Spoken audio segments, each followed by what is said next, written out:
Today we are going to learn how to do a magic ring / magic circle. These will come in handy if you are doing granny squares or maybe those little amigurumi animals that you see everywhere these days. But the magic circle can be pretty tricky to do if you've never done it before. So I am going to show you one of the easiest ways to get it made. What you want to do first is just start out by having your yarn out in front of you like this. And we are going to pick up our working yarn. And you want to just drape it right on top of the tail, like this. So the working yarn should be on top of your tail.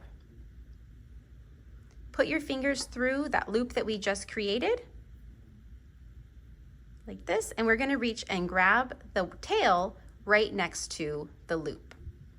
So reach right down, pick up the tail, and then just gently, very gently pull your working yarn like this. So this is what your loop should look like right now. Grab your hook and insert it from the back of your loop. Grab your working yarn. So you should have your working yarn to the left and then your tail to the right. This circle right here, this is your magic circle or your magic ring. When you have it like this, it's now time to start working stitches into that loop. Most of the time it's single crochets, especially if you are doing the amigurumis. So I'm gonna go ahead and do some single crochets so you can see how to work into the loop we just created, or the magic ring that we just created. So typically before I start crocheting, I will get a good grip on my tail and the ring. So I hold those nice and steady. This might feel a little bit awkward and floppy. If you feel like you need to secure it, you can do a chain one. So you would yarn over and just pull through the loop to create a chain. That chain would not count as your stitches, but it does help secure things. But if you are feeling confident in holding it the way that you have it, like this, go ahead and stay here and we're going to be doing the single crochets. So what you do is you're going to insert your hook through that loop we created. At this point, you can probably tighten things up a little bit, but just leave it, don't stress about it. We're going to yarn over, pull through the first loop that's on our hook,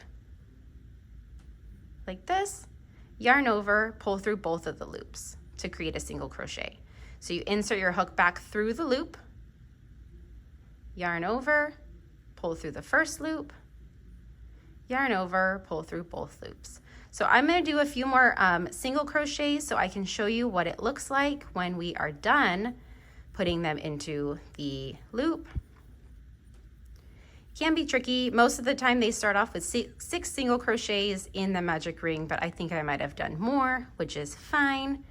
So let's say you just finished your first row of single crochets in your magic loop. You should now be able to grab that tail and tighten everything up. I'm just going to pull this out a little bit so it doesn't come undone. But you should be able to grab your tail and tighten things up. Of course, it's not working for me right now. If that doesn't work, I'm going to just, I think my tail got twisted, so we're gonna just pull it through here. Okay, my tail should no longer be twisted now. I should be able to pull that, and it tightens up into a nice little cute circle. I hope that that helps.